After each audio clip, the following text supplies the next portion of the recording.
जय हिंद। नमस्कार साथियों, मिशन भारत विद्यापीठ पर आप सभी का बहुत बहुत स्वागत है। मेरे प्यारे साथियों, मैं आप सभी के बीच लेकर के आ गया हूं आज एक फिर से नए सेशन में एक नए सब्जेक्ट का, यानी कि आप सभी के और मेरा बहुत ही प्रिय सब्जेक्ट संस्कृत का सिलेबस। अर्थात हम आज के इस सेशन में हम पूर्णतः बात कर रहे होंगे संस्कृत के उन तमाम सिलेबस के बारे में, उन तमाम पाठ्यक्रम के बारे में जो कि हम सभी के बोर्ड एग्जाम में आने वाले हैं। मेरे प्यारे साथियों, आज के इस सेशन में हम सब जान रहे होंगे कि हमारा जो बिहार बोर्ड कक्षा 10वीं का संस्कृत का सिलेबस है वो सिलेबस क्या है, इस सिलेबस में कौन कौन से चैप्टर आते हैं और कितने कितने मार्क के क्या सब पूछे जाते हैं, और हम जानेंगे कि 90% स्कोर कैसे करेंगे, कौन सा बुक पढ़ेंगे और कैसे कैसे पढ़ेंगे,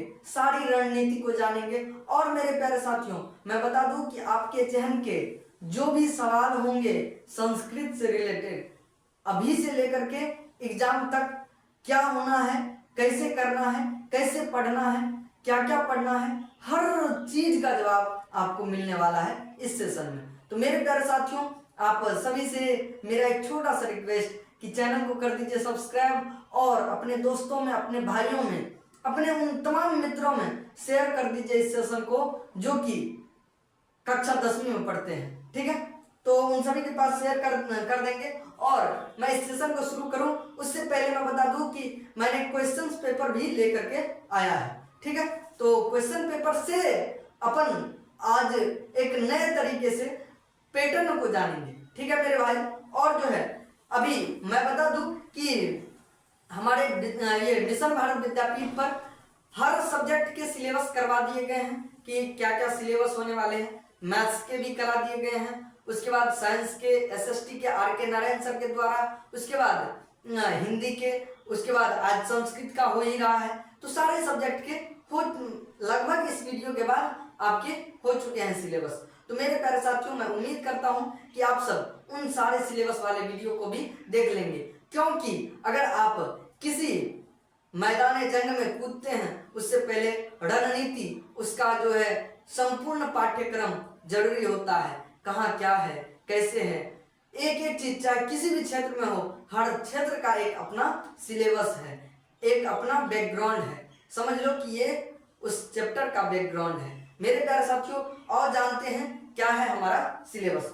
सबसे पहले मेरे प्यारे साथियों मैं बता दूं आपको कि मैं आया हूं आप सभी के बीच लेकर के संस्कृत का सिलेबस। ठीक है, तो संस्कृत सिलेबस कक्षा 10वीं का है। मेरे छोटे भाई बहन, जो मेरी छोटी गुड़िया है, जो मेरे छोटे छोटे गुड्डू है, ठीक है, मेरे छोटे छोटे गुड्डू भाई बहन जो भी है, ठीक है, गुड्डू गुड़िया, उन सभी के लिए मैं एक बहुत ही बेहतरीन तरीके से कम समय में मैं लेकर के आया हूँ इस सेशन और बहुत अच्छे से आप बता रहा हूँ। ठीक है, तो मेरे प्यारे साथियों, हमारा जो ये संस्कृत है ये दो भागों में है। क्या?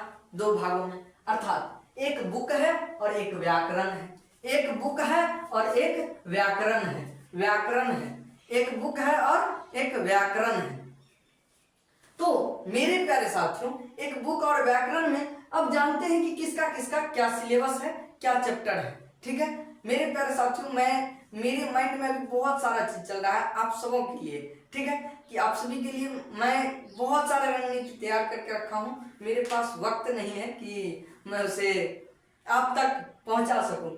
तो मेरे प्यारे साथियों, मैं अभी पढ़ाते हुए भी मैं आप सभी के बारे में ही सोच रहा हूं। तो आओ पहले इसको समझ लेते हैं मेरे प्यारे साथियों। तो हमारा जो ये बुक है, बुक का नाम है पीयूषम। मेरे प्यारे साथियों, बुक का नाम है पीयूषम। हमारा जो संस्कृत बुक है उसका नाम है पीयूषम। पीयूषम का अर्थ है मेरे प्यारे साथियों अमृत। क्या है? अमृत। आप अपने जब बुक को देखेंगे तो मेरे प्यारे साथियों, इस बुक पर जो समुद्र मंथन हुआ था, अमृत जब मिला था और शंकर जी जो विष पिया था, उसका तो कहानी सब सुने होंगे। तो उसी जो समुद्र मंथन है उसका पिक्चर भी इस बुक पर लगा हुआ है। हाँ, और इसका बुक का नाम क्या है? पीयूषम। क्या है? पीयूषम। बहुत अच्छा बुक है और इस बुक का नाम है अमृत। क्या है? एक तरह से मतलब पीयूषम का अर्थ क्या हुआ? अमृत। और मैं मेरे प्यारे साथियों ये आप सभी से वादा करता हूं कि उस अमृत के भांति आपके जहन में इस संस्कृत बुक को ही नहीं बल्कि पूरे संस्कृत को ही आपके जहन में दोहराने का प्रयास करूंगा। मेरे प्यारे साथियों आप सब हमारे साथ जब रहेंगे तभी तो ये होगा। और वीडियो को लाइक कर दो ताकि हमें वो मोटिवेशन मिले और हम आप सभी को संस्कृत आपके जहन में दोहरा दें। ठीक है, तो आइए मेरे प्यारे साथियों, ये है संस्कृत बुक का सिलेबस अर्थात चैप्टर। ठीक है, तो मेरा पहला चैप्टर है मंगलम पाठ। क्या है? मंगलम पाठ। मेरे प्यारे साथियों जब मैं पढ़ाऊंगा आपको और आप मुझसे पढ़ोगे तो मैं बहुत ही बेहतरीन तरीके से पढ़ाऊंगा। ठीक है, इसके श्लोक जो भी हैं, इसके जो भी चीजें हैं, मैं आप सभी को अगर कहो तो मेरे अंदर से अभी भी उछाल मार रहा है। ठीक है, जैसे इसका शुरुआत जैसे होता है इस चैप्टर का, उपनिषद वैदिक वाङ्मयस्य अंतिमे भागे दर्शन शास्त्रस्य सिद्धांतान् प्रकटयन्ति। ठीक है, इस तरीके से होता है। उसके बाद इसका जो श्लोक है वो है हिरण्मयेन पात्रेण सतस्या पीतं मुखं तत्त्वं पूषण पाविरनु सत्य धर्माय दृष्टये। ठीक है मेरे प्यारे साथियों, इन सारी चीजों को अपन जब पढ़ेंगे क्या कहते हैं चैप्टर वाले वीडियो में, सेशन में, इस चैप्टर के सेशन में, तब आपको मैं बहुत ही बेहतरीन तरीके से पढ़ाऊंगा। मेरे प्यारे साथियों आप सभी को मैं बता दूं कि पहला चैप्टर क्या हुआ? मंगलम। दूसरा चैप्टर है पाटलिपुत्र वैभवम। हम जो हैं बिहारी। ठीक है, हम हैं बिहारी और गर्व से कहो बिहारी। और बिहार का राजधानी है पटना, उसी का पुराना नाम है पाटलिपुत्र। उसी के वैभव के बारे में जानेंगे पाटलिपुत्र वैभव में। ठीक है मेरे प्यारे साथियों, उसके बाद हम लोग आजकल आलस कर रहे हैं ज्यादा, तो अलस कथा भी पढ़ेंगे और इससे भी सीखेंगे। ठीक है, इसमें आलसी लोग कैसे घर में आग लगता है और वो कैसे बात करते हैं, हर चीज के बारे में बहुत बेहतरीन तरीके से जानेंगे अलस कथा में। ठीक है, उसके बाद है संस्कृत साहित्य लेखिका। जो भी संस्कृत साहित्य के लेखिका हुई उनका क्या मत है उसके बारे में जानेंगे संस्कृत साहित्य लेखिका में। उसके बाद भारत महिमा, भारत का महिमा, भारत महिमा हमारा 5वां चैप्टर है। उसके बाद छठा चैप्टर है हमारा भारतीय संस्कारा।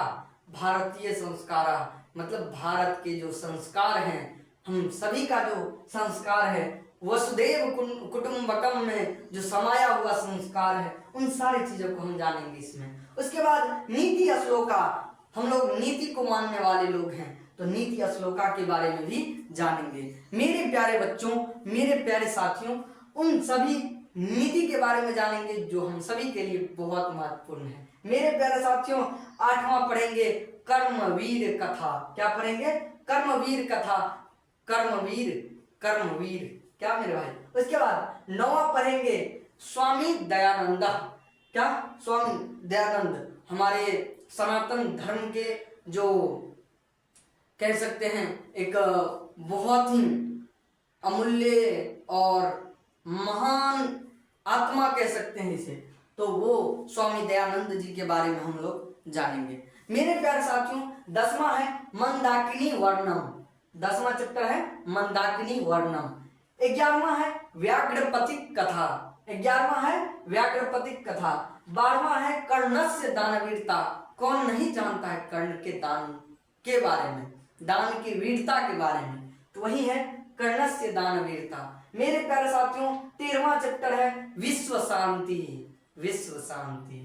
उसके बाद 14वां है शास्त्रकारा। शास्त्र के क्या कहते हैं कारकों के बारे में जानेंगे, तो शास्त्रकारा चैप्टर है। ठीक है मेरे प्यारे साथियों, अब जब पढ़ेंगे तो बहुत सारा चीज पता चलेगा मेरे प्यारे साथियों, अभी तो मैं कुछ नहीं कह रहा हूँ। ठीक है, तो ये रहा हमारा पीयूषम का सारा चैप्टर, मंगलम, पाटलिपुत्र वैभवम, अलस कथा, संस्कृत साहित्य लेखिका, भारत महिमा, भारतीय संस्कारा, नीति श्लोका, कर्मवीर कथा, ये सारे चैप्टर हुए। उसके बाद स्वामी दयानंद, मंदाकिनी वर्णम, उसके बाद व्याघ्रपति कथा, उसके बाद कर्णस्य दानवीरता, विश्व शांति, उसके बाद शास्त्रकारा।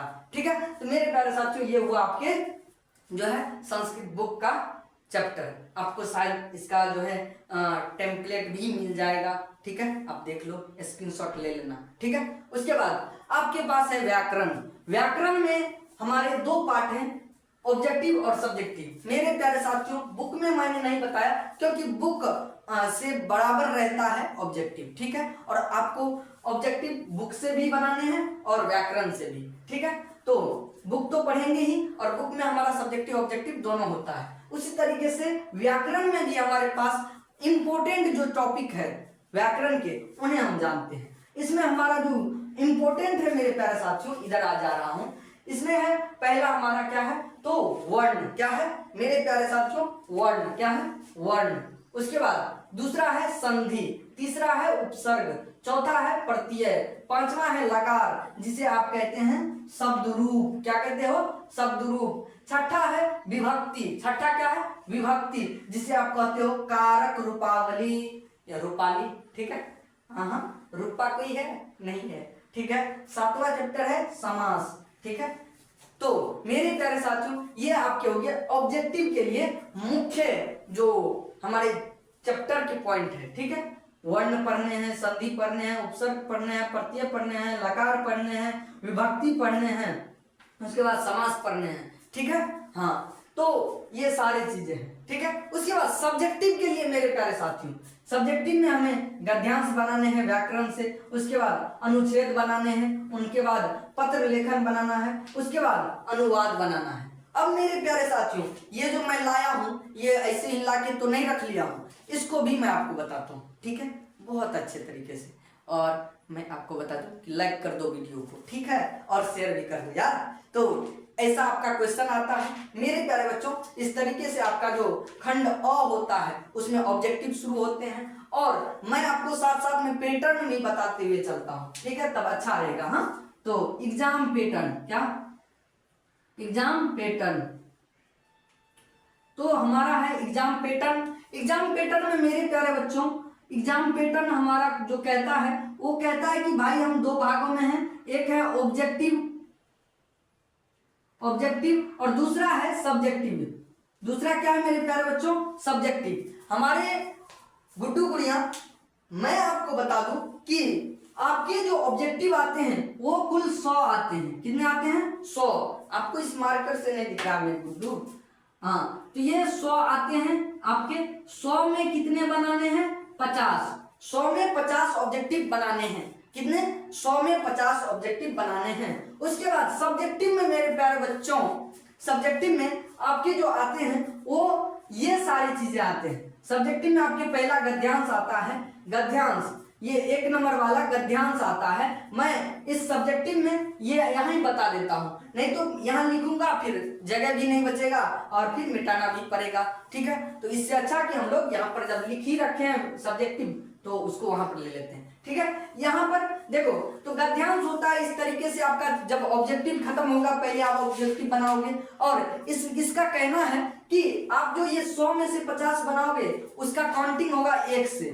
जैसे ये 1 नंबर से हुआ तो 1 नंबर से आपका चाहे 75 पर जाकर के 50 फूट जाए, वहीं पर मशीन क्या करेगा, काउंटिंग को रोक देगा, चाहे उसके बाद आपका सही हो चाहे गलत हो, ठीक है। तो 100 में 50 ही बनाना है, सही बनाना है। और मेरे गुड्डू और गुड़िया, मुझे विश्वास है सभी जब बोर्ड एग्जाम 2026 देंगे तो सभी 50 में 50 करेक्ट करेंगे। अब देखो, जब सब्जेक्टिव हमारा खंड ब शुरू होगा, खंड ब शुरू होगा, तो उसमें क्या होगा मेरे गुड्डू और गुड़िया, मैं आपको बता दूं, इस तरीके से होगा विषयनिष्ठ प्रश्न। क्या, विषयनिष्ठ प्रश्न आप देख सकते हो, ठीक है।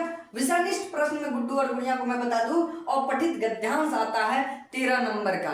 क्या आता है, 13 नंबर का और पठित गद्यांश आता है। ये कितने अंक का आता है, 13 अंक का, 13 अंक का आता है गद्यांश। इस गद्यांश में भी 2 गद्यांश होते हैं, अ और ब, अ और ब। जैसे अ गद्यांश में 2 गद्यांश है, अ नंबर में एक, अ नंबर में 2 गद्यांश है, एक ये और एक अथवा में करके, ठीक है। ये जो है ये गद्यांश 1 नंबर का गद्यांश ये 7 नंबर का होता है। एक पदेन उत्तर 2 नंबर का 1 होता है, तो 2 दूनी 1 नंबर का 1 होता है। उसके बाद पूर्ण वाक्यन उत्तर जो होता है वो 2 नंबर का होता है, 3 होता है, तो 3 दूनी क्या 2 होता है, सॉरी मैं ज्यादा बोल चुका हूँ, ठीक है। तो ये जो है, और 1 होता है इसका शीर्षक लिखने को, ठीक है। तो आपके ये 1 नंबर के गद्यांश जो होते हैं, 1 नंबर के गद्यांश वो 7 नंबर के होते हैं। और ब जो मैंने कहा इसमें ब भी है, ब नंबर में भी एक ये गद्यांश और एक अथवा वाला गद्यांश।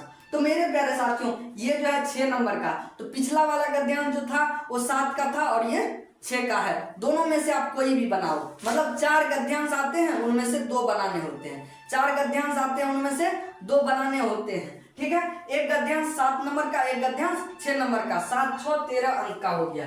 ठीक है मेरे प्यारे बच्चों, उसके बाद मतलब 13 अंक का क्या हो गया आपका गद्यांश होगा। ठीक है, उसके बाद मेरे प्यारे बच्चों आपका आता है ये अनुच्छेद आता है। क्या आता है? अनुच्छेद। अनुच्छेद से पहले आपके जो चैप्टर इसमें आता है, ठीक है, मतलब क्वेश्चन में मैंने वहां पर लिख रखा है पहले अनुच्छेद, लेकिन क्वेश्चन में पहले पत्र लेखन आया है। क्या? पत्र लेखन। ये पत्र लेखन 8 अंक के आते हैं। कितने अंक के? 8 अंक के। 8 अंक के आते हैं। कितने? 8 अंक के। मेरे गुड्डू और गुड़िया को मैं बता दूं, इसमें 4 होता है। कितने? 4 दिया हुआ होता है। एक आपको आवेदन पत्र होगा, उसके बाद पत्र होगा, चाहे अपने किसी भी दोस्त के पास, पापा जी के पास, पिताजी के पास, उसके बाद फिर से एक जो है आवेदन पत्र ही दे देगा अलग अलग टॉपिक पर, फिर एक जो है वार्तालाप या फिर किसी को पत्र बधाई देने के लिए, ऐसा करके आपको 4 देगा, उसमें से 2 पर लिखना है। ठीक है, तो पत्र लेखन, सॉरी यहाँ पर हमने लिख दिया ना, तो पत्र लेखन 8 अंक का होता है। कितने?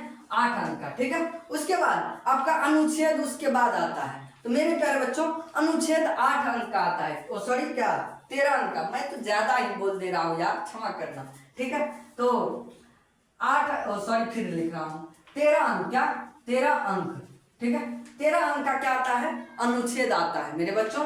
13 अंक का क्या आता है? अनुच्छेद आता है। ठीक है, कोई दिक्कत नहीं है। इस अनुच्छेद में देखो क्या होता है, तो अनुच्छेद में 6 अंक जो है अनुवाद होता है। 6 अंक क्या होता है? अनुवाद। तो हम कह सकते हैं कि ये 7 अंक का है। क्या? ये 7 अंक का, मतलब हमारा अनुच्छेद कितना? 7 अंक का, और अनुवाद 6 अंक का हमारा। उसके बाद अनुवाद रहेगा, अनुवाद 6 अंक। मेरे प्यारे बच्चों मैं आपको बता दूं कि ये अनुच्छेद जो है 7 अंक का होता है, अनुवाद 6 अंक को, इसी दोनों को मिला करके अनुच्छेद ही माना जाता है। ठीक है इसको। ठीक है, तो अनुच्छेद में आपको क्या क्या होता है, तो आपको निबंध लिखने होते हैं। क्या लिखने होते हैं? निबंध लिखने होते हैं, और अनुवाद में बनाने होते हैं। ठीक है, क्या?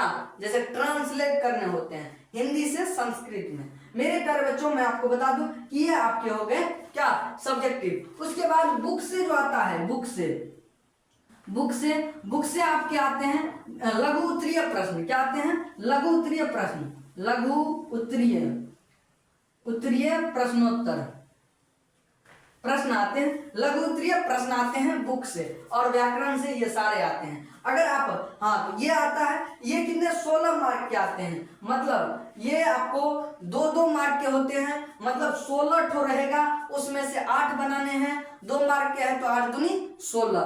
आप सभी को समझ में आ गया होगा। आप जोड़ोगे तो इस तरीके से ये हो जाएगा आपके सारे नंबर कंप्लीट। ठीक है, आप जोड़ो, देखो 16 6 22 हो गया, 22 8 कितने हो गए? 30, और 30 और 7 कितना हो गया? 37, और 37 इसका 3 40, और 10 50। तो आपके 50 नंबर जो है सब्जेक्टिव के आ गए। ठीक है, और 50 नंबर ऑब्जेक्टिव के। ठीक है मेरे प्यारे बच्चों, तो आप सब समझ चुके होंगे कि आपका जो है संस्कृत का सिलेबस क्या है। ठीक है, तो आप सभी को मैं बता दूं कि ये जो भी आपको पूछा जा रहा है वो सारा मैंने आपको बता दिया कि आपके जो ऑब्जेक्टिव आते हैं वो कितने आते हैं, कहां कहां से आते हैं, हम सब सारा चीज जान चुके हैं। हमारा क्या क्या चैप्टर है प्यूसम बुक का, उसके बाद व्याकरण का कौन कौन सा चैप्टर है जो हमें पढ़ने हैं, हम लोग सारा चीजें जान चुके हैं।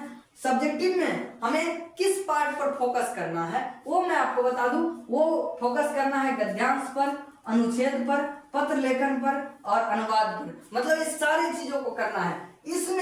इसमें बनाने को आपको जो हेल्प मिलेगा वो विभक्ति का भी ज्यादा रहेगा, कि जब आप अनुवाद बनाओगे वहां पर विभक्ति भी देखना पड़ेगा, कौन सा विभक्ति है। ठीक है, कारक भी देखना पड़ेगा। ठीक है, वो लकार भी देखना पड़ेगा। ठीक है, कारक रूपावली तो वही विभक्ति हो गया, तो लकार देखना पड़ेगा, मतलब शब्द रूप, तभी आप अनुवाद बना पाओगे। ठीक है, तो इस तरीके से है मेरे भाई। ठीक है, तो आप सब समझ चुके होंगे, ये जो भी है ये ऑब्जेक्टिव में आपके बहुत साथ देंगे, और ये जो है विभक्ति और लकार ऑब्जेक्टिव के साथ साथ सब्जेक्टिव में भी आपके साथ रहेंगे। ठीक है, तो ये रहा आपका सारा चीज। आप कहोगे भैया कि 90% स्कोर हम कैसे कर सकते हैं। तो मेरे प्यारे बच्चों, आप सभी को मैं बता दूं, 90% स्कोर तभी कर पाओगे जब इस होल सिलेबस को आप पूर्णतः तैयार कर लोगे, अपने जहन में खून की तरह दोहराओगे। तब आप जो है, कहने का मतलब है कि इन्हें अपने जहन में दोहराने का मतलब आप पूर्णतः सिलेबस कवर कर चुके होंगे। ठीक है, उसके बाद पूर्णतः सिलेबस कवर करने के बाद आपको क्या करना है, मल्टीपल टाइम रिवीजन करने हैं और प्रैक्टिस करने हैं। साथ ही संस्कृत स्कोरिंग सब्जेक्ट है, ठीक है, इसके लिए आपको क्या करने होंगे, राइटिंग पर थोड़ा सा ध्यान देना पड़ेगा।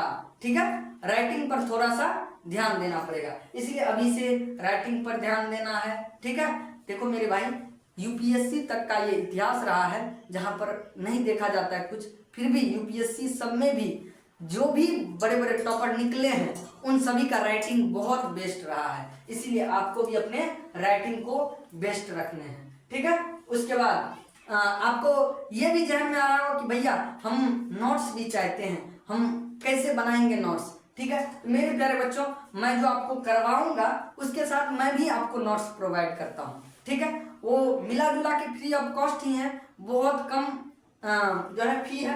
आपको 99 रुपए लगेंगे। क्या 99 रुपए 99 रुपये में आपको ऑल सब्जेक्ट, क्या आपको मैथ भी, ठीक है, आपको साइंस भी, आपको एसएसटी भी, आपको ये संस्कृत भी, उसके बाद आपको हिंदी भी, मतलब सारे सब्जेक्ट के जो है नोट्स आपको 99 रुपए में मिल सकते हैं। ठीक है, और ये जो है बस 15 अप्रैल तक है। क्या ये ऑफर था, क्या है ऑफर, कितना 15 अप्रैल तक, कितना 15 अप्रैल। ठीक है, तो 15 अप्रैल तक मैं उम्मीद करता हूं कि 99 रुपए पे करके आप सारे चैप्टर को ले लेंगे। ठीक है, मतलब सारे सब्जेक्ट के नोट्स को ले लेंगे। ठीक है, तो ये रहा अपना नोट्स का। ठीक है, आप नोट्स ले सकते हो, उसके बाद आप टॉपर हो जाओगे। ठीक है, हमारे ऑफलाइन के बहुत बेस्ट नोट्स हैं। ठीक है, और हमारे ऑफलाइन के बच्चे का उस पर बहुत अच्छा जो है प्रतिक्रिया रहा और बोर्ड में अच्छा स्कोर किया। ठीक है, और अभी तो रिजल्ट आना थोड़ा सा बाकी है, 2-4 दिन में रिजल्ट भी आ जाएगा, वो भी आप देख लेंगे। ठीक है, तो मेरे प्यारे बच्चों, अब करता हूँ इस सेशन को खत्म और मिलता हूँ नेक्स्ट वीडियो में। आप लोग इसे बहुत अच्छे से जानें और इस चैनल को सब्सक्राइब कर लें। अब सारे सब्जेक्ट आपको पढ़ाए जाएंगे मिशन भारत विद्यापीठ पर। तो मेरे प्यारे साथियों, मिलता हूँ किसी बहुत ही बेहतरीन सा सेशन में। ठीक है, तब तक के लिए bye bye and take care, love you all, thank you so much इस वीडियो को देखने के लिए। ठीक है, जय हिंद, वंदे मातरम।